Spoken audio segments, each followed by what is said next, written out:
Hey reader, welcome back to the channel, and this is Centaur here, and today we are continuing in our look at scenarios from the Commander's Compendium for Bolt Action 3rd Edition by David Hesselfeldt and Bo Mortensen. Today looking at the Tick-Tack-Toe scenario.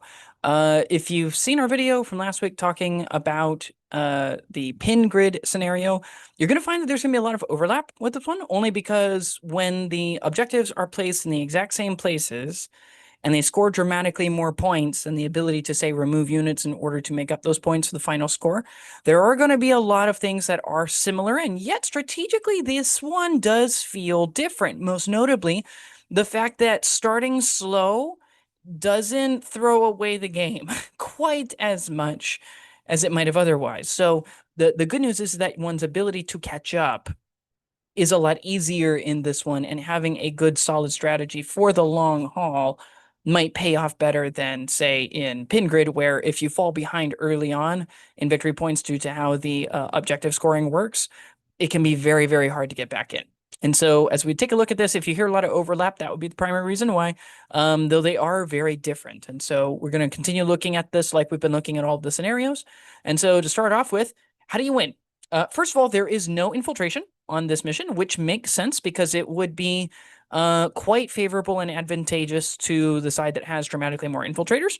However, you can outflank, which is great because, as we'll discuss later on near the end of the video, there is a strategy that involves heavy amounts of outflanking that I think could be quite effective on this. Now, I have not played this in a competitive setting. I've played this in a casual setting, but I feel like there's an option here for a very strong, like close to half of your units outflanked sort of situation. But more on that as we go forward. In this case, there are 9 25mm objectives. They're in a 3x3 grid, right? So similar to what we've seen before from it, where they're spaced 12 inches out from the center, line of 3, 3 on the center line, and then they're 18 inches from each other. That's basically how it works out. In this case, again, because it isn't mentioned anywhere, I'm assuming it works similar to key position. So you have to have an infantry or artillery model that ends its activation within 3 inches. If it's uncontested, then you control it and you flip control. And as long as you have somebody in there to contest it, it stays yours. Okay. At the end of turn 2, and for every end of turn after that, you score 3 victory points. In this case, for each 3 in a row that you control. Right? So in this case, you've got your down lines, you've got your sideways lines, and you've got your diagonals. And so there are potentially 8 ways to score in a given turn. Now, you would only get the full 8 if you had all 9, right? But hypothetically, one could do something like that, right? Where, one is able to potentially get an awful lot of scoring done off of having a certain number of scenarios, well, a certain number of objectives because of how they are aligned and how they are set up. That being said, on average, I think on any given turn, expect that people are probably going to score 2 or 3. You might only get 1. That's fine. But in general, I think it's fair to say there's quite a few ways to get 2 to 3. So you have to be careful of that. Now, there is a second way to score in this scenario. The other way to do it is you get 1 victory point for every 2 units that you remove rounded down. So for all the armies that are going more of the MSU approach, they're going for, let's say you're playing at 1,000 points, they're going for, 18, 20, 25, even 30 order dice. It'd be very difficult to do 30 order dice, but there are nations that can do it. For them, having large numbers of units that are throwing out pins, trying to take ground, it doesn't hurt them quite as much because at least each unit is only counting for half a point. But that being said, like, it also scales, right? Like, if they remove 4 of you and you remove 6 of them, you are actually getting more points off of them. They're just not quite losing as much as they could have been, right? So, it's padding. It does help the MSU build as tied to this one, but it's still something of a liability to have smaller units that are relatively easy to remove because they do contribute to the overall points level, right? So as I see it, this really rewards swift claiming, right? You want to be able to throw big squads or other resilient pieces up that can flip control of something and then hold it relatively well. And in this case, for a relatively long period of time, because you need to actually hold it at the end of every single turn in order to try to get your 3 in a row, right? And then you do have to then move on and start removing enemy pieces because as the enemy also starts maneuvering into the middle, it's not like they have to go for middle objectives, right? They could continue going down one line of the board and break through where you have a weak point and get a 3 in a row, right? And then potentially crush through to other positions, flanking, getting shots to the side or rear in the case of vehicles, getting shots that are maybe outside of your fixed forward arc in the case of artillery pieces and some of the team weapons. Like there's a lot of things people could do that could really mess things up. And so, because of the fact that it's not like you have to score on specific ones, it's not like one objective is worth more points or less points for you as opposed to your opponent. There's a lot to consider. So you do kind of have to like hold, but then you also do kind of have to push just to make sure that you have a buffer zone against the ones that you want to be able to control in order to score the points you need. But fundamentally, I think at the end of turn 4, you do want to have at least 4, because it doesn't matter which 4 you have, with one exception. As long as you have 4, your opponent's only going to score 1 point.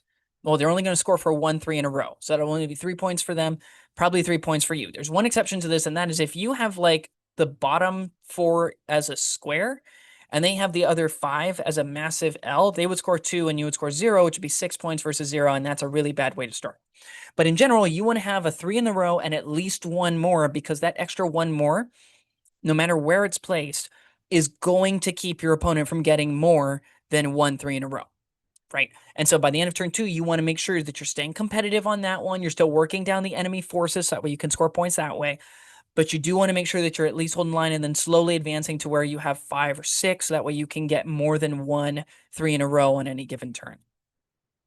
So what units tend to work well? Well, once again, big squads. Big squads can be dropped off on an objective, left there, and they can handle it on their own. They also have the volume to be able to remove smaller squads that might already have it, so that way they can clear, remove, and claim. Transports are also useful, especially if you intend to get to those backline objectives all the way across the board. Having transports to quickly take your men up and then drop them off where maybe your opponent left a weaker force because they thought, okay, we're going to be fine, we're going to handle it. It's okay, we don't need a large number of forces here. This machine gun team and maybe an artillery piece or a mortar will be sufficient for holding it.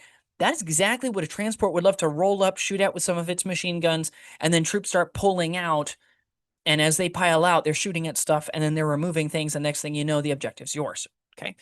Light armor, again, for exactly the same reason as last time. It's very affordable. It provides you with firepower for removing units, which is necessary. It allows you to root out people who would be holding an objective, especially if it's one of those multiple machine gun style tanks, or if it's something that at point blank range has a big howitzer on it and is very likely to hit and then do a lot of splash damage, cover save or not. If you're hitting a large number of models in a unit and you're wounding them relatively easily, probably on 2s, there's a very good chance that you're going to sneak some of those through and you're going to whittle down and crunch down that force while adding pins to them for the hopes that they'll eventually run. Okay. On the flip side, heavy armor is also really good, because when you drop a DV10, or heck, even some extent a DV9 tank on an objective, it's very difficult to get that off. And so whether that's a high damage value self-propelled gun in the back doing artillery supporting fire to make sure that those backline objectives stay yours, or whether it's something you push up into the middle or even beyond, it can be very useful for infantry moves up and claims, large vehicle rolls onto it and says, and you have to move me off of this in order for you to score, right? And all of that's excellent. If they immobilize that tank, it's fantastic. It's still sitting on the objective. It's still doing its job, right? There's a lot of different things that you can do with these big vehicles that can be very, very helpful. And then finally, artillery and machine gun teams, also very useful because of the fact that they'll provide suppressive fire down range, but also because there's a very good reason for your opponent to close, right? Always they are going to be thinking about those backline objectives. Whereas in pin grid, at the end of turn 2, very likely your opponent gets all 3 of theirs. Very likely you got all 3 of yours. So now there's no real reason to push very far across the board. This one, there's always a reason, right? As they get potential for breakthroughs, people are going to push those breakthroughs and they're going to try to move on to some of those objectives that you think are safe. So having something that provides solid firepower on the cheap is extremely nice. Now, what units don't perform very well? Which ones are more likely to struggle? First and foremost, actually not that many. Basically everything has its place. I mean, because a small unit, sure, could potentially cough up points, but a small unit that quickly runs up, tags an objective, and then a heavy tank rolls on top of that objective, and then the small unit just camps behind it and goes down if necessary every single turn, is a very cheap and efficient way to meet your infantry requirements. It's a very cheap and easy way to get people who can claim objectives. They tend to fit in very cheap transports, which is really, really nice for moving them up and getting them where they need to be.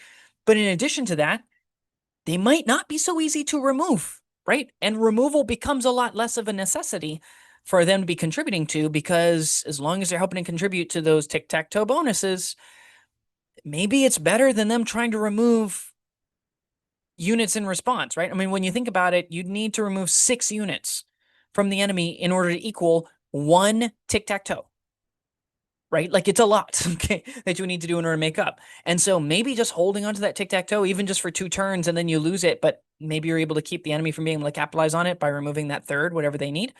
Maybe that's fine, right? So it all depends. Once again, I do think if you're facing Italy, this one can be a little bit tricky, only because the opponent's going to be able to get very quickly to the center. They're going to claim at least 2 lines worth of tic-tac-toe, if not push you off and potentially push down near the end of turn 2 to try to get another straight line as well. And so because of the fact that you're going to be on the back foot trying to do removal against whatever's in the middle, holding those center objectives in order to be able to break their hold on 2 every single time, which is going to restrict you down to 1. I mean, that's tricky, right? So, just be aware, fighting it is going to be hard. It's not quite as bad as pin grid, because in pin grid, if they get early up on there and you can't remove them, they're going to swipe 6 and you're going to swipe maybe 3. And in as much as that's the case, the game is already theirs, right? Because you'd have to remove, in order to make up those 18 points that they are, well, in order to make up those points that they're scoring, right? They're getting that extra 3 points every single turn. You're going to have to remove 6 units every single turn to keep up. And that is extremely hard to do. So my opinion, if I'm looking at it, I would say, yeah, you kind of need to be careful with the Italians. You need to have a plan built in. And we'll talk about this near the end on how to be able to make sure that you can get to the center, actually contest the objectives on turn 2, and make sure that you're not just handing them 2 tic-tac-toes right off the bat. So, in terms of deployment and terrain considerations, what are some things to think about? You want to think about central cover, right? You want to think about deployment cover, because that deployment cover is going to be for protecting your back line. Center cover is because that's probably where you're going to need to, brawl with the enemy. Also think about one side, because the truth is, if you can hold the 3 that are closest to your deployment zone and one side, that's 2 every turn, and that's none for them. Which means even that far-flung objective on the opponent's side, you don't actually have to hold it for very long. You got to hold it for about 2 turns. Because if you're holding it for 2 turns and you can hold all of yours, right? If you're holding a solid defensive line and you can build an L, and you're getting 2 and they're getting 0 for 2 turns, you might find that it's impossible for them to come back. You could then give up that 1, allow them to have the 1, you start focusing on the center while still holding a solid core, swoop in, try to hit some units from the rear, things like that, and or try to clear. Focusing on that middle objective then is a pivot, and you guarantee at that point that you're getting 1 and they're getting 1, and that's going to be the game. Very probably, unless they're removing you by the bucket full and you're removing hardly any of them, in which case, how the heck did you break through to that objective? But if that's the case, short of that, the game is yours, right? So you really don't have to hold it for all that long. You can't afford scale back if you find you're being pushed and it's untenable to maintain that position. Then you can fall back if you need to. But of course, similar to real life tic-tac-toe, that center one is really important, right? Because if you control the center one, that cuts off 1, 2, 3, 4 out of 8 potential 3 in a rows, right? So that center one is going to be important, just like in the real game, okay? Which is not to say throw everything in there, but it means this has something of a hold until relieve style feel, but a little more maneuver oriented, a little more forgiving. And I think that's partially why I like it so much. It does work out quite nicely. In terms of reserves, in general, I wouldn't do it, but there's one exception. And that exception is shown with the yellow circles that you see over there on the left-hand side of the grid. If you think, and especially if you have an Army Special rule that allows you to avoid penalties for outflanking, if you think that there's a side of the board where units that you leave in outflank could very easily overwhelm whatever your opponent has on that side of the board, there is a big advantage here for outflanking. And this could be done with anything ranging from, engineers with flamethrowers to standard infantry rifle sections with submachine guns to some really, really cheap infantry being maneuvered over in a really, really cheap transport, but escorted by armored vehicles that you also outflanked. This would provide a unique opportunity and an interesting opportunity, in my opinion, for outflanking and planning on, okay, we're going to hold that center, our back line, and like one other, call it the one on the very far other side, the blue ones that we're showing over here on the side. That holding of 4, as you'll recall, we mentioned earlier, means you're going to be getting 1 and they're going to be getting 1 at the end of turn 2. So you guys are on par. Now it's just down to who's removing more units. But remember, even if you're taking more of a beating than your opponent is, you're not actually coughing up that many points because they're only effectively getting half of a point rounded down, right? For each unit that they end up removing. So you're still close. Then on turn 3, around the middle of turn 3 is probably the best time for doing it because you want a little bit of extra leeway room with maybe some of your other units that are on that same, in this case, call it left-hand side. Just in case something goes wrong, right? Dice roll poorly and somebody's still sticking around. You want to have something else there.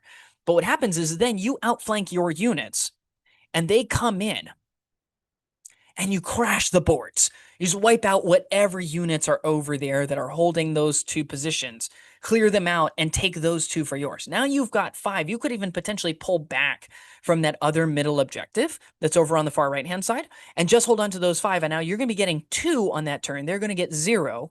You hold those positions for 1 more turn. And now you've got another 2. They've got 0. You are up 12 points. At that point, you can consolidate back to your back line. And as long as the game doesn't go to a turn 6, or as long as you have one other one that's outside of those, they actually cannot win off of the objectives. You are so far ahead. So now all you have to do is maintain parity as regards removing units and you're done, right? Relatively simple. And of course, if you can hold those, you just completely roll the lines, you run them over, the enemy wasn't ready for it and they consolidate. If you can get a third turn out of it, then at that point, the game is over because they would only have turn 6. You could pull all of your troops back to your deployment zone. You could almost pull them back to your deployment zone edge and still win. Okay. So it would be quite devastating if you pulled that off. And if you can, here's the other trick. If instead of that far right objective, you control the center objective, so now you've got the 3 bottom blue ones, the black one, and the 2 yellow ones on the side. If you score 3 tic-tac-toes for 2 turns, the game is over. That's the game. If they only have turn 5 and turn 6, and you just fall back to those backline 3 objectives and just play the rest of the game in a gun line position where you just get ready and shoot at anything that comes, everybody else just hides and goes down if they can't get back to base, so to speak. The game is yours. Okay.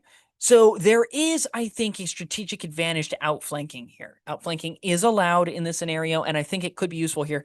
What I think you should avoid is just a token outflanking force. If you're going to outflank, you should make it work, and then just make sure that you still have enough units to actually hold the ground, because again, for the first third of the game and over a third of your time spent playing the game, you're going to be playing down-handed. So just make sure that you still have enough tools ready and left on the board to be able to do the job of holding the ground.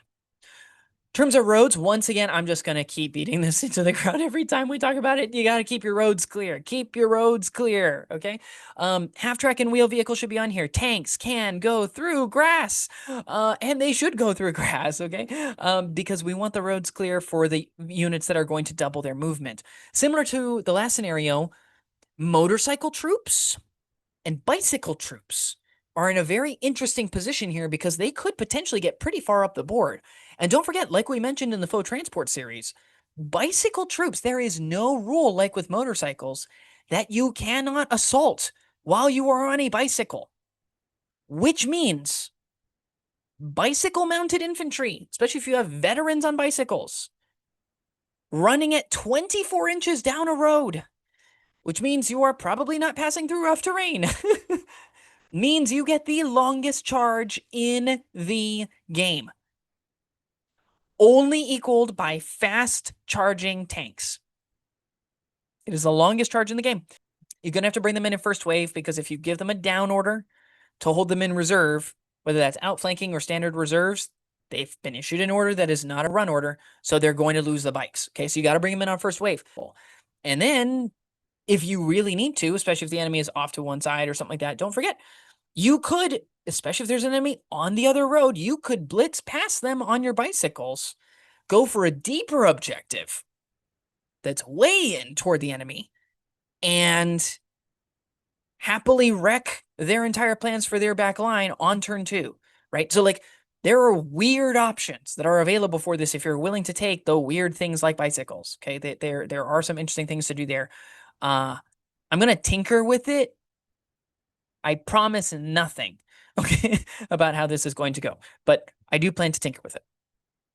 The name of the game in terms of these is going to be quick and stick. Get on the objectives very quickly, especially those central objectives. Stay there. Push the enemy from the next objective that's in that same chain that you're working on, okay? But you got to stick every single objective. When you take ground, you can't just immediately move on and leave it. You got to keep people on it because it's just too easy with how close these are to each other for a unit from one side to reinforce to another side. It's just too simple and too easy to do.